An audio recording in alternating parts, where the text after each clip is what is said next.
बालेश्वर सहर में पालित है शिवमुनि योगाश्रम एवं अनुसंधान केन्द्र वार्षिक उत्सव। समाज पाई योगर एवं आध्यात्मिक ज्ञानर उपादेयता संपर्क में अतिथि आलोचना।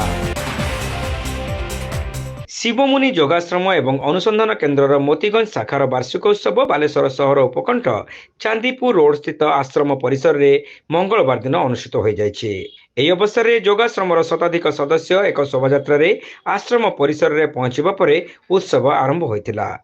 ଓଡ଼ିଶା ପ୍ରାନ୍ତର ମୁନୀଶ୍ୱର ପଣ୍ଡିତ ନିରଞ୍ଜନ ଦାସ ପତାକା ଉତ୍ତୋଳନ କରିବା ପୂର୍ବକ ଏହି ଉତ୍ସବର ଆନୁଷ୍ଠାନିକ ଶୁଭାରମ୍ଭ କରିଥିଲେ।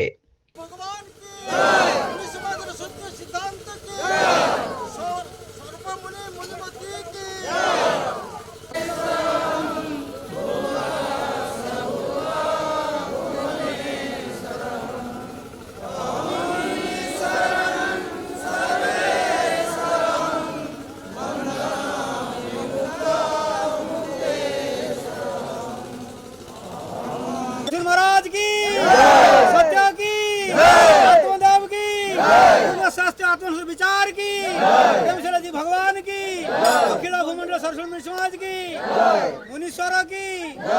परे जिला सभापति योगाचार्य मुनि नारायण पंडांकर अध्यक्षतार आयोजित कार्यक्रम में मुनीश्वर पंडित दास विराजित होई समाज पई योग किपरि उपादेय एवं आध्यात्मिक ज्ञान किपरि जीवन मुक्तिर रास्ता देखाई थाए से संपर्क में अतिथि माने आलोचना करथिले।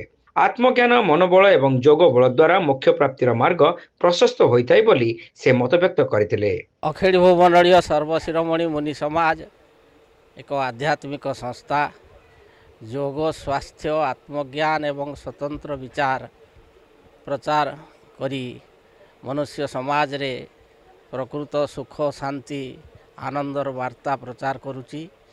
जो योग अष्टांग योग आमर मुनि ऋषि जुगरू रही आसीची एवं जहा द्वारा मनुष्य निरोग सुस्थ एवं जीवनर प्रकृत रहस्य को जानी ए संसार रे आनंद रे जीवन यापन करि परिबो। सेई जो योग स्वास्थ्य एवं आत्मज्ञान मुनि समाज प्रचार करुची। आउ आजिर ये जो वार्षिक उत्सव बालेश्वर रे आयोजन होईची अखिल भूमंडलीय सर्वशिरोमणि मुनि समाज तरफरु। आउ मनुष्य समाज योग द्वारा आत्मज्ञान द्वारा ही प्रकृत सुख शांति एवं आनंदर संधान पाई परिबो। तेणु जो निज भितर थिबा समस्त प्रकार अंधविश्वास कुसंस्कार को दूर करी मनुष्य स्वाधीन स्वतंत्र स्वावलंबी हेले ही जीवन प्रकृत रहस्य को जानी परिबो एवं सुख शांति रे रही परिबो। वर्तमानर जो समाज से दिगहीन हो जाइछि दिगहरा हो जाइछि।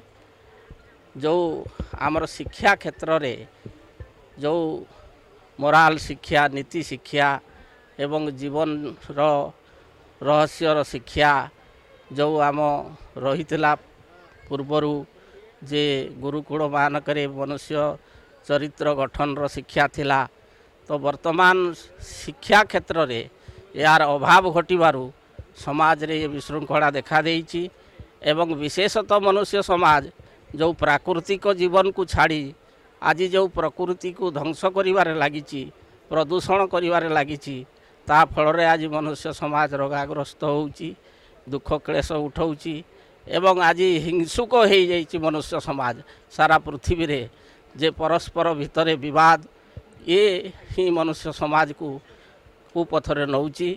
तेणु प्रकृत शांति एवं सुख पाई मनुष्य आध्यात्मिक जीवन को मध्य आपणेवा दरकार। भागवत आचार्य दामचर मुनि योगाचार्य सुधांशु मुनि योगाचार्य रवींद्र मुनि योगाचार्य जन्मजय मुनि योगाचार्य मुक्तिकांत मुनि दाशरथी मुनि राधाकांत परिड़ा मुनि विधुभूषण पंडा मुनि भागवत मुनि प्रमुख योगाचार्य माने एथिरे बरेण्य अतिथि भावे जोगदे निजर वक्तव्य प्रदान करथिले।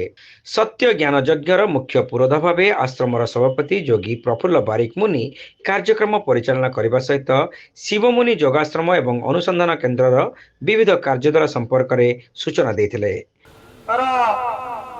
फाउंडर जे कि सृष्टि करथिले बालेश्वर से आम गहन नहांती सूक्ष्म शरीर प्राप्त होती जहाँ द्वारा अभिव्यक्त जे ବାଲେଶ୍ୱର ଡିଷ୍ଟ୍ରିକ୍ଟ ଜିଲ୍ଲା ଭଦ୍ରକ ସେତେବେଳେ ଆମ ଗହଣରେ ଥିଲା।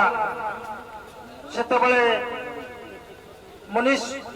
मुनिराज गजानंद खंडलौलाଙ୍କ द्वारा ये मुनि समाज मोतीगंज शाखा नाम रे विभजित होता 1986 मसीहा एवं से दिन ठारू मुनि समाज कार्यक्रम अनेक किछि और सेतेबेले जो हमर जोगाचार्य सतपाल मुनि जी ब्रजेंद्र मिश्रा जी एमाने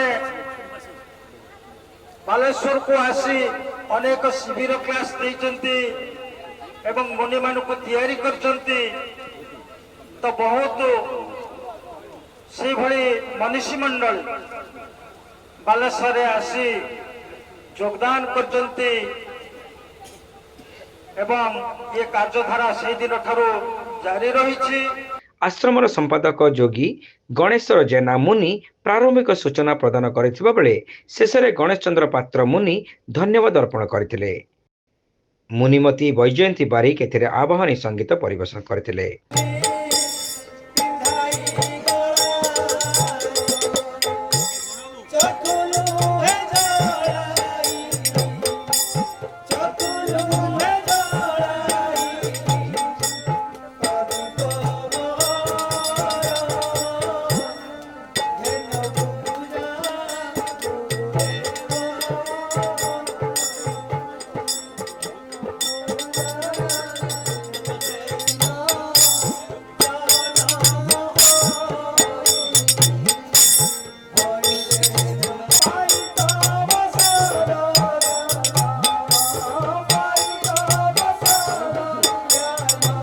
ओडिशार विभिन्न जिला बालेश्वर केन्दुझर मयूरभंज और राउरकेला प्रभृति अंचल शताधिक श्रद्धालु यह योगाश्रमर वार्षिक उत्सव में जोग देते।